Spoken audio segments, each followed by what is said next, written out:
Hi, welcome to Books Don't Review Themselves. I'm Kim. I'm Jessica. And today we're going to talk about Lie to Me by J.T. Ellison. I'll start off by reading the synopsis. Sutton and Ethan Montclair's idyllic life is not as it appears. They seem made for each other, but the truth is ugly. Consumed by professional and personal betrayals and financial woes, the two both love and hate each other. As tensions mount, Sutton disappears, leaving behind a note saying not to look for her. Ethan finds himself the target of vicious gossip as friends, family, and the media speculate on what really happened to Sutton Montclair. As the police investigate, the lies the couple have been spinning for years quickly unravel. Is Ethan a killer? Is he being set up? Did Sutton hate him enough to kill the child she never wanted, and then herself? So what'd you think? How many stars? I think I would give it 5 stars. Yes, I would too. It was hard. I kept going between 4 and 5 stars in my mind because I kept comparing it to Gone Girl. And I did until a certain point. okay. I can't say exactly when, but it's when I don't want to get spoilery. Not yet. A little bit later. But at a point. there was a point and when it was starting to shift a little bit. And you're like, oh, this isn't Gone Where Girl. it still is kind of like it, but it is Its own. Yes, it is different. So. Yeah, and the whole time, like, I was trying to not think about Gone Girl and compare it to it because it's its own book. So I didn't want to, diminish its greatness. So I think for both of us to give it 5 stars, even with Gone Girl out there, I think that's a pretty good recommendation for this one. It feels weird not having my notes with me. Yeah.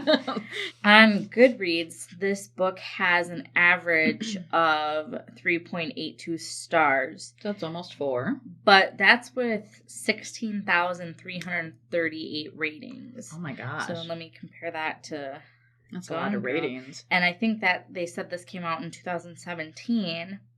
And Gone Girl was before that.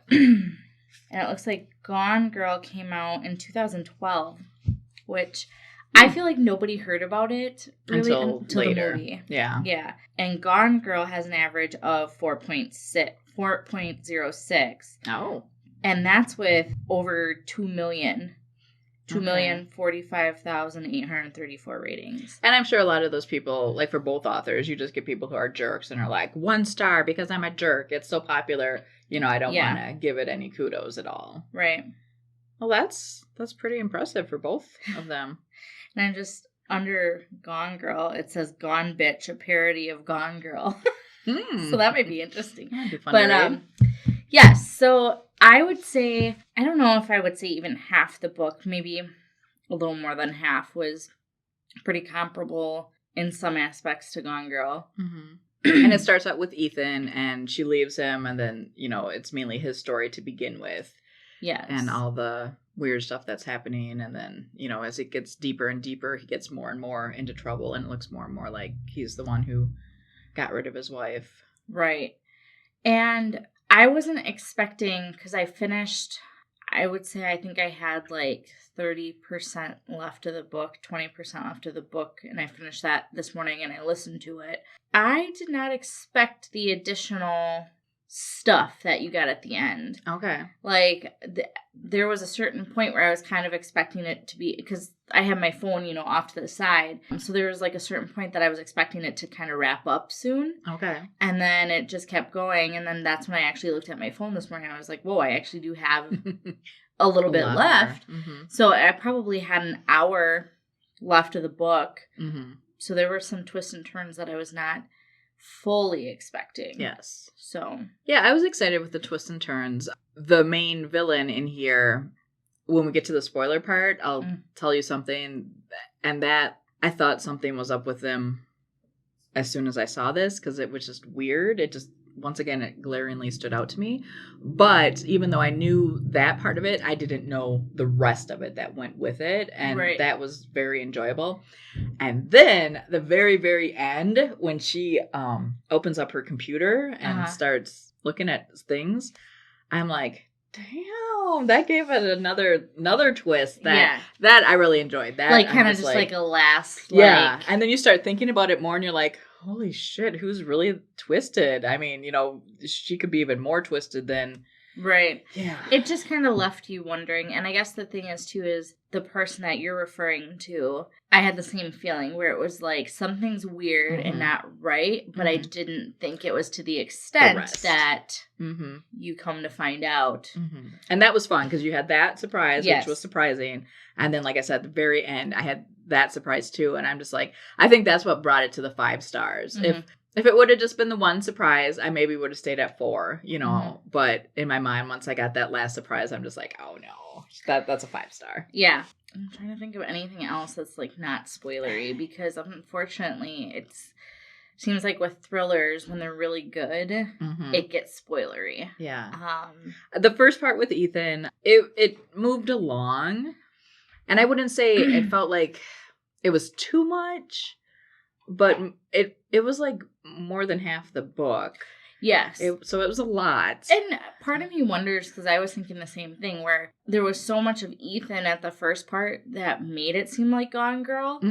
If she would have taken some of that away. See, and I don't know that I would have wanted her to take in some of it away, because I feel like that probably made the last part so much more thrilling. Because it seemed, I don't want to say it was slow, because it kept going. I mean, there's event after event. It wasn't slow, but it was very Ethan-based for the first half of the book, and then slowly it kind of started picking up with, because you had bits and pieces of Sutton, like, kind of in between Ethan for the first half, but not a lot.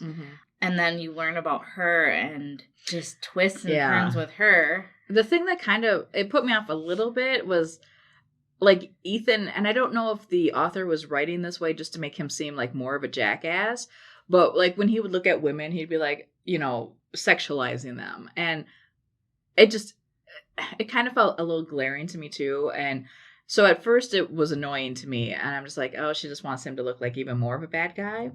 But then later on, when you get more into Sutton, she also has Sutton sexualizing men a lot, too. So it, like, evened out to me. But at the same time, they both really stood out to me. And, like, was this a device that the author was using to make one or both of them look like worse people? See, and I think so. Yeah. Because there was a point, and it was probably a quarter through the book, maybe a little bit more, that I was like, you know what? I really don't like this fucking Ethan guy. Yeah. And, like, not that I really like Sutton, but I didn't like him. And then towards the end, I almost kind of felt bad for both of them a little bit. Yeah. And so part of me thinks that's why she wrote it that way. And it felt glaring to me the way, because, like, well, and it's so prominent nowadays that I think we notice it even more. And the thing is, too, when it's in print or you're listening to it, it's definitely more evident. You know, I'm sure it happens all the time, but you can't hear that person's inner thoughts. Yes. Yeah, I guess I do think of other people that way. Yeah, to some extent. Maybe not like that, but right. Yeah, and I think she did it that way to make them seem like worse people than they were. I don't know that I have anything else that's not spoilery. Yeah, I have a lot to say for the spoiler part. Right. Yeah. So we both recommend go out and grab this one. And we looked to see what else she had written, and it looked like a couple series. Neither one of us had heard of them. She has a psychological thriller series starring Nashville homicide Lieutenant Taylor Jackson and medical examiner Dr. Samantha Owens. And then she pens the international thriller series A Brit in the FBI alongside Catherine Coulter. So this might be something to check out sometime. I kind of have to be in the mood for like a series with FBI type person. Yeah. And if I read the first book and it's really good, that's great and I'll continue it. But if the first book doesn't like really grab me, I'm like, I'm good. See, and I started listening to Patricia Cornwell and her series, but her series involves is that Kay Scarpetta? Kay Scarpetta, yep. But I didn't listen to them in order. Oh. And I think those you kind of have to because they have like little bits that you'll miss. Yeah, because there was one, like I listened to probably 3 or 4 of them because I was really enjoying them because it wasn't just like the typical FBI type thing. And then there was like one specific book that I listened to where someone was dead, but then they like came back in and they weren't dead. And I was like, wait a minute. And so I realized I had missed something from the book prior. So yeah, but I totally agree. Like if I'm not in the mood for it, then it's then you don't really want to all the police jargon and stuff. So exactly. Maybe. So yeah, I would give it 5. Me Kim too. would give it 5. And now we're gonna get spoilery. Yay! The best parts, my favorite part. So, what do you want to start with? Oh, where do we start? I'll just say the birth control pills. I was actually thinking the same thing. I almost lost my shit. I'm just like, oh my God. Yeah. So basically, Sutton and Ethan were both authors. And Sutton did not want children, and there came a point where Ethan really wanted children. And she was, like, religious about her birth control. She had a timer set. Yes, and he basically switched out her birth control, and she got pregnant, and he told her after the baby was born. You should have, if you do that, he should have kept that shit quiet and never told her. And he just did it. I could. I wouldn't have done it in the first place. Right, but if I did, I don't think I could. He just figured he wanted to clear his conscience, and he figured since she loved the baby so much that she would forgive him. Right. And it's like, dude, I don't care how much, no. Because, I mean, she was adamant, and she has psychological problems. I can't remember what it was, like disorder. I think, personality something. Yeah, I think it was personality disorder, but I think towards the end, she had said that she does not have that, but that she does have, like, some sort of depression and anxiety, but I don't know for sure, but. So just, I mean, she knew herself, she knew her body, she knew, her mind, and, they said later on, her and another person, like, pretty much said it was a rape, and I mean, I can see that. It wasn't physical. I mean, she was still having sex with her husband, but it was, it was. It's a weird violation. Yeah. And it's a weird, like, I felt weird thinking about it because I'm like, I don't know how I would feel, because at that point it's like, it's just like, it's a weird violation. They totally broke your trust. I mean, right. how can you gain that back? As much as you love your child and, couldn't see your life without them, how? Right. And at that point, I mean, you don't necessarily have a choice, so. The other thing that I thought was weird with those is he gave her sugar pills. Now, my thought, I have no idea, and I didn't research this or not. I mean, obviously, he's not going to pop the pills out and put the sugar pills in because you'll be able to see that it's already been opened. So does that mean out there in the world, they sell packs of sugar pills that look like birth control pills so you can do this? And what is the point of selling a birth control pack that looks like a sugar pack, or like a regular pack with sugar pills? I don't understand that. I'm just like. I didn't really think about that. Yeah. I mean, why would you do that to yourself? Unless she had them like in a. But normally it's like a. Push pack. A push pack. But unless it's not like I know I've had it in the past where if like I have other vitamins I'm taking, I'll push them through for the week and put them in with my other vitamins. Okay. So unless something like that happened. But I can't see that either because once again she had it scheduled. So I mean, a birth control pill. She had them in her purse. Too. Exactly. And a birth control pill you're supposed to take the same time every day, whereas vitamins you don't have to necessarily. So I guess if I just researched it more on Google, but like I said, what would be the point of having a pack of sugar pills that look like birth control pills?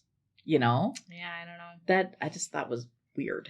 So, I guess I didn't even think of that part of it. See, the stupid weird things stick out to me. So there was that, and then the baby dies, and they rule it as SIDS. Another book with SIDS. Yes.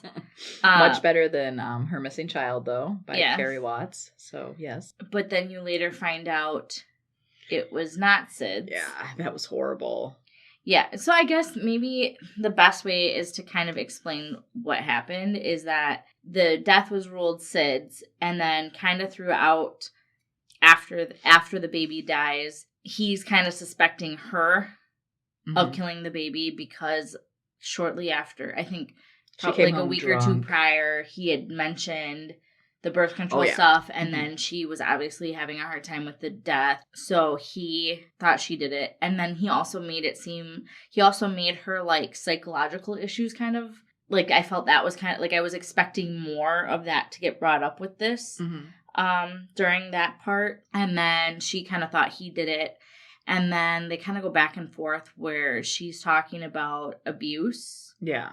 And that was kind of weird to me, too, because did he really abuse her? See, and that's the question I was left with when I finished it. I think he did. I mean, he hurt her, you know, I'm not saying, but like one point he was reading an email and got really irate and he just like grabbed her arm and just kept squeezing and she's like, "You're hurting me," and he stopped. And then the other time, did they even say how she really like broke her nose? Because I don't think so. So there's those two things. She broke her nose and she had like, you know, fingerprints on her arm, and she documented both on her phone, but like it was really blurry and kind of. And that's kind of where I wonder if that personality disorder was also kind of going in with it. Because, like I said, it felt like it was kind of a slight undertone throughout probably 75% of the book, where it's not in your face, right? But there. It's there, and you know that she has some issues, so you're kind of wondering, like, okay, is she making this up, or like, is in her mind is this happening, but it's not actually happening? And then the whole time you also have like I don't think it was her, well, and I was listening to the audiobook, but like there were times where it's like a woman was talking, but I don't think it was her. So it was like a voice in her head, kind of? No, that like it was Ivy, like it was the person that was like giving her thoughts and ideas to... Right. That's, and I could be wrong, but I felt like there were parts where like you couldn't tell if Sutton was talking or if it was Ivy. Okay, feeding her this information or talking about the bruises. Almost Ivy is like a narrator in some aspects. That's what I felt like. There were a couple parts where like it's, you know, where it seemed like it was someone saying like, I know what you're talking about. There, it's easier to tell in the book because obviously it's a new chapter, and the voice, the style of writing was harsher. I don't know if that's the... And it was almost like an outside perspective. Yes. She's like, "You're going to hate me," and, you know, saying that type of stuff. And then... Yeah. So... And so then at those points, I'm like, okay, this is not Sutton talking. It's almost like the person that is doing these bad things is talking. And but like, you don't know who it is. The first one or two times that happened and I was reading it, I was still thinking it was like Sutton, perhaps, you know? Yeah. Yes. But then the farther you get in, you're like, I don't think this is her. Yeah, this is someone else. And then you have Ivy, who is both best friends with Sutton, friends with Ethan. And so basically she helps Sutton escape this abusive relationship. Which may not really be abusive. Right. And so Sutton goes to France. Things happen in France. Sutton's reported missing in the U.S. And all that debacle happens. And then there's a debacle in France. And then they basically find out that she's not dead and that you find out the end part. The end part. Okay. Which I don't want to totally... Yeah, I don't want to totally spoil that, but it's not what you think. No, and it was, like I said, that end part and then the very, very end part. I love that. Like, you know, when she opens the computer and she's looking and she's like, "Hi," you know, the person's name. And I'm just like Josie or Janice, I think. But she's like, so I'm like, oh, so she knows. She knew. But I kind of wondered if while she was in her office, if she emailed the detective. No, I feel like she had already known. Like, that's how I felt. I mean, maybe she did, but that's how I was reading it. Like, Sutton already knew this person, like, was out there. So, and because she knew this person was out there, the person that they end up killing before, like, she knew it wasn't really, you know, that person. Does that make sense? I mean, I guess it doesn't make sense to you, but if you read the book, it's... See, and I didn't get that vibe because she was talking about having to go to therapy for... Sutton was? Yes. Okay. And so part of me thinks that at some point either the detective gave her that information or she found out on her own after, like, starting therapy and whatever and finding it out, but just not saying anything to Ethan. So keeping more secrets. But at the end of the day, you really don't know. No. You know, you don't know how she found out that information and how long she knew that information for.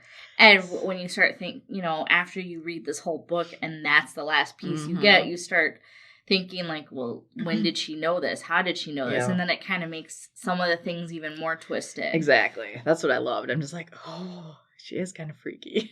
Yeah. So once again, highly recommend. Read this book. Yeah, it was very, very good. And like we said, there are glimpses of Gone Girl, but there's also things about it that is very... And unfortunately, I mean, Gone Girl is an excellent book, but I think like any type of book that's written in that style is always going to be compared to, which is unfortunate for the other person. But comparing this one to that one, they're both great. Yeah. And I would almost like to see this one in a movie, one day. I would watch that movie. It was a good thriller that we were needing. Yes, especially after The Poison Garden. Yeah. So that was I feel like the last few thrillers weren't as thrilling as we were hoping. So, yes, this was nice. Because I didn't really go into this one with... high expectations. Not that I didn't have high expectations, but I didn't know much about it going into it, And, like, typically we pick our books from NetGalley, months in advance. So when we pick them out, we try to pick out books that were like, oh, this is probably going to be a good book. With this one, that it had already been out and whatever, I don't know, I guess I just didn't have high expectations. Like I wasn't, so I was surprised. Yeah, happily surprised. Yeah. I hope she writes more like one-offs, not detective series and stuff, because I definitely try more. See, and I feel like, not totally, but I feel like this type of book is kind of what draws me to like Lisa Scatolini. Okay. Like her single books like this, because she usually takes like hot topics or like just unique topics.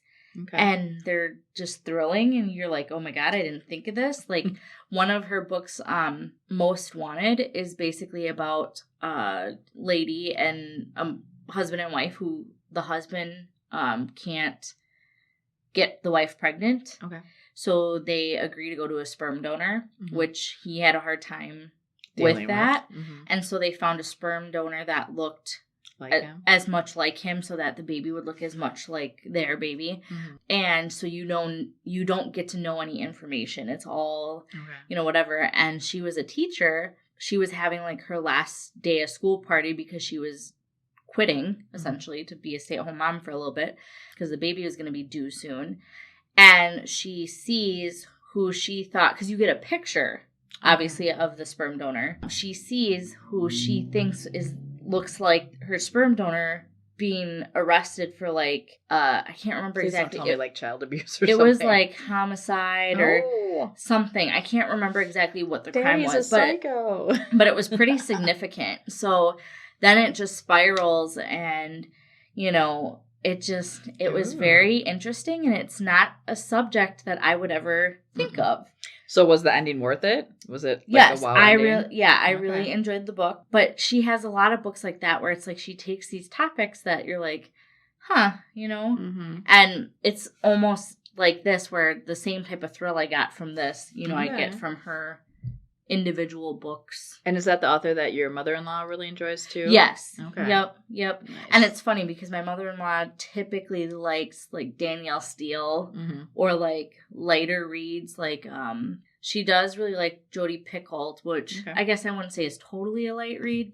Some of her books. She's got some heavier stuff, but not. But she typically likes, just the lighter, fluffier books. And so for her to read that. Yeah, it's funny because I give her lists of books that I think she would like, and I branched out a little on a few of them, and she actually ended up really liking them. So nice. I feel like this would be something I would even recommend. Yeah. Has she ever read any Sherry Lapina then? I would have to check because I'm sure I put it on a list because I know I listened to a few of her books because I tend to... When I find a book that I listen to and I like it, then I look for more by that author, and then I'll listen to like 2 or 3 other books by them. So I feel like I have, but I would have to double check if she has or not. Okay. But it's, again, kind of that same style and genre that I just seem to eat up. Yeah, because it's awesome. Sweet. Cool. Any other spoilers? Like you said, we still want to save some stuff. We gave you... Yeah. I mean, we could, like, if we went really deep into it, but... Yeah, I don't think I want to ruin everything. No. Because, like I said, this is a really good book, and there's a lot Really in there that you don't see coming. Mm-hmm. So definitely read it. And if you do, let us know, comments on Instagram or YouTube, whatever. And yeah, let us know what you thought.